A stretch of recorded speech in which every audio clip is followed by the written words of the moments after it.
A geração de imagens por IA tá mais realista do que nunca. Eu mesmo nem sou real. Mas eu sou. E eu criei o começo desse vídeo em alguns minutos, usando a versão mais barata do Veo3, o novo modelo de geração de vídeos do Google. E já dá para perceber que, finalmente, a geração de vídeos por IA rompeu as fronteiras do realismo. E agora não é mais tão fácil saber quando algo é gerado por IA ou não. Lembrando que, em 2023, um vídeo do Will Smith comendo espaguete era assim.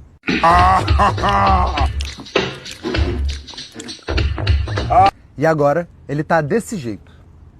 Imagina como é que vai estar nas próximas eleições. E daqui a 4, 5, 10 anos. É óbvio que os impactos dessa tecnologia são imensos. Mas talvez não só pelos motivos que você imagina. Nesse vídeo eu quero me aprofundar nisso.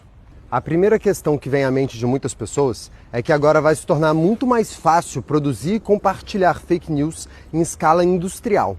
Você já deve ter visto esse vídeo de um canguru sendo barrado de entrar no avião que enganou milhões de pessoas.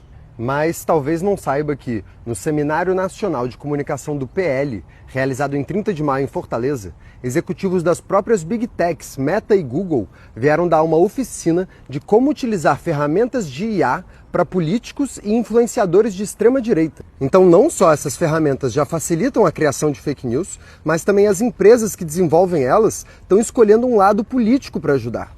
Mas não é só nas fake news que isso vai impactar. Toda a nossa produção de entretenimento, arte e cultura estão sendo radicalmente transformados pela inteligência artificial. Até porque é muito mais barato escrever um prompt do que contratar diretores, atores, cenografistas e todos os profissionais necessários para fazer um vídeo profissional. Por isso que o site de apostas Kalshi transmitiu nas finais da NBA uma propaganda criada em 2 dias usando inteligência artificial. O tipo de anúncio que antigamente custaria milhões de reais e que hoje pode ser produzido por menos de 1.000. Marcas como a Mercedes-Benz, Asus e Nvidia também já usaram inteligência artificial para fazer propagandas, e a tendência é que isso aumente cada vez mais. Até os atores de Hollywood estão com medo de serem substituídos. Usando IA, estúdios poderiam escanear a aparência de um ator e usar sua imagem livremente para fazer filmes, mesmo sem a participação desse ator nos sets de filmagem. Aqui no Brasil, uma marca já se meteu em polêmica quando clonaram a Elis Regina para botar ela num comercial de carro. E é por isso que em 2023, os atores de Hollywood fizeram uma longa greve, exigindo direitos que os protegessem desse cenário. Isso todo mundo viu, né? Mas e aí? Como é que foram os resultados? Eles conseguiram aquilo que pediam? Mais ou menos. Na verdade, hoje as empresas são obrigadas a conseguir o consentimento legal dos atores e a remunerar eles pelo uso dos seus clones. Mas nada disso realmente impede que essa prática se torne comum no futuro próximo. E de qualquer forma, essas proteções legais são muito frágeis, porque nada impede essas empresas de simplesmente gerar seus próprios atores virtuais e assim não ter que pagar ninguém. A Marisa do Maiô é a nova sensação memética gerada por IA, que depois de estrear alguns memes, fechou contratos de publicidade com a OLX e a Magazine Luiza. Ela é criação do Raoni Phillips, um humorista e artista digital que tem vários trabalhos muito interessantes. Mas isso também é algo que tende a mudar, conforme esse novo cenário de geração de conteúdo por IA for se consolidando. No futuro, é pouco provável que as empresas precisem fechar contratos desse tipo com criadores humanos para que eles criem as personagens de IA para elas, já que elas vão poder fechar diretamente com as próprias empresas de tecnologia, que tendem a substituir as agências de publicidade e estúdios de entretenimento. Hoje, os gigantes tecnológicos como o Google e a Meta já têm um monopólio do direcionamento de anúncios na internet.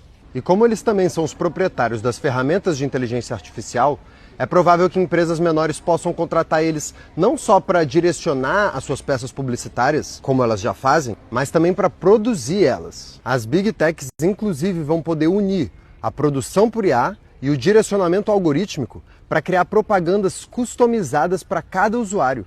E como só elas têm esses estoques de informação gigantescos sobre seus usuários, esse é um serviço que só elas vão poder oferecer.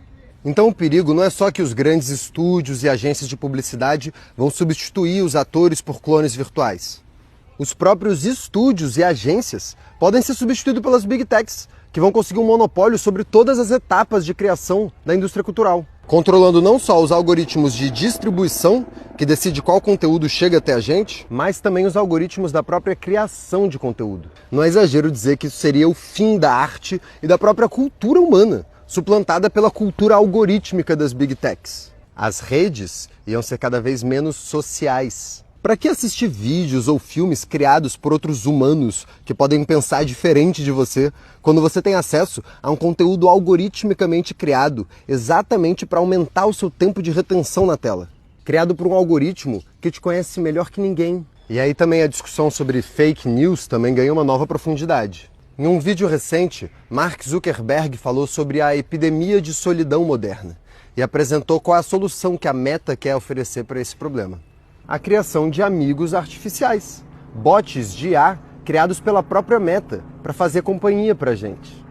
Então, e a gente precisa entender isso aqui, o perigo não é só que essas ferramentas de IA vão ser usadas por golpistas, por grupos de extrema direita para criar contas falsas. O perigo é que as próprias redes sociais vão começar a criar oficialmente essas contas falsas e colocar elas para substituírem cada vez mais o conteúdo criado realmente por nós humanos. É por isso que é inútil ficar tentando enfrentar as fake news, simplesmente banindo as contas que disseminam notícias falsas ou criando mecanismos de checagem de fatos. A única forma concreta de enfrentar esse desafio é indo direto na raiz do problema e colocando limites para os poderes das empresas de tecnologia. Então, já é assustador ver o que os militantes bolsonaristas estão conseguindo criar em casa com as novas ferramentas de IA. E já é uma realidade que muitos estão começando a serem substituídos nas suas empresas, tanto no ramo do entretenimento quanto em muitos outros. Mas isso ainda é só a pontinha do iceberg.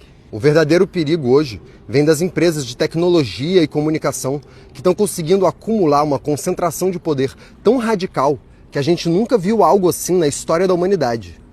Tá, mas e aí então? Quer dizer o quê? Quer dizer que a inteligência artificial vai substituir toda a cultura humana e é isso? Olha, eu não sei, mas se as coisas continuarem como estão, é muito provável que sim. Mas existe sim uma grande esperança sobre certas condições específicas. Primeiro, eu acho que a gente tem que reconhecer que, como sempre na história humana, o problema não é a tecnologia em si, mas sim o uso que os grupos mais poderosos da sociedade podem fazer dela. É por isso que a gente realmente não tem chance se a gente não conseguir acabar com o monopólio que essas big techs têm sobre os nossos dados pessoais e com a caixa preta que protege esses algoritmos proprietários deles. E olha, mesmo assim, nada disso vai impedir que a IA vire o mundo completamente de cabeça para baixo. Ninguém sabe como é que vai ser o futuro, mas tem uma coisa que eu tenho bastante certeza: ele não vai ser igual ao passado. As coisas vão mudar, mas a gente não precisa ter medo de todas as mudanças. A gente precisa conseguir enxergar qual o potencial positivo que essas tecnologias podem trazer para a sociedade se a gente conseguir retomar a propriedade dos nossos dados. Afinal de contas, se a IA vai mesmo substituir tantos trabalhos, por que a gente não pode aproveitar e trabalhar menos todo mundo? Como é que eles querem mesmo convencer a gente que o fim da escala 6x1 vai destruir a economia, ao mesmo tempo que dizem que uma nova tecnologia vai aumentar, dobrar a produtividade mundial e por isso a gente vai perder metade dos empregos? A substituição do trabalho humano pela inteligência artificial só é um problema porque o capitalismo não consegue distribuir os ganhos de produtividade de forma equilibrada entre a população.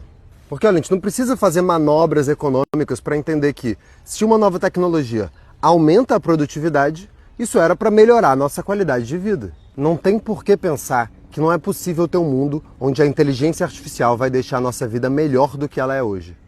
Um mundo em que todo mundo poderia trabalhar menos, conforme os robôs fizessem a parte chata dos nossos trabalhos, e não a parte legal. Um mundo onde as ferramentas necessárias para a produção e disseminação de cultura pudessem ser democratizadas para todos. E se a gente está falando de substituir trabalhos, por que a gente não substitui logo esse papel inútil das big techs? Esses mediadores, esses senhores tecnofeudais que se tornam donos de tudo aquilo que a gente produz, roubando os nossos dados descaradamente. A IA vai substituir o trabalho humano, mas na verdade a IA é fruto do nosso trabalho coletivo, da humanidade. Então como é que ela pode ser propriedade de uma empresa? A mudança tecnológica radical dos nossos tempos exige uma mudança radical na nossa forma de organização social. Talvez a gente realmente precise fazer uma revolução antes que as coisas possam melhorar. E eu sei que falar isso já cria uma sensação de desesperança, porque a gente não parece estar nada próximo de fazer uma revolução. Então quer dizer que está tudo perdido? Mas vamos lembrar o quão rápido tudo tem se transformado. Em 2015, quem ia pensar que o mundo ia estar assim hoje em dia? Muita coisa pode mudar daqui a mais 5, daqui a mais 10 anos. E eu acho sim que a gente precisa ser ousado e pensar grande, pensar radical, por um simples motivo. Nós não temos nenhuma alternativa. porque as coisas não vão voltar a ser como elas eram antes, por mais que os centristas crônicos tentem. Hoje a gente precisa escolher entre aceitar a distopia proposta pelas Big Techs e o fim da cultura humana, ou lutar por uma revolução que permita que a gente retome o controle dos nossos próprios dados e dos algoritmos de inteligência artificial que são alimentados por eles. É por isso que todos esses meus vídeos sempre podem ser resumidos a uma pergunta: como seria o mundo se os dados que nós produzimos e que alimentam sistemas de inteligência artificial fossem nossos? Oi, meu nome é Android, eu sou mestre em comunicação social pela FRJ e eu estou fazendo esses vídeos para pensar sobre como poderia ser o mundo se os dados fossem nossos. Se você quiser ver mais vídeos como esse, pode me seguir no Instagram, TikTok e YouTube. Valeu!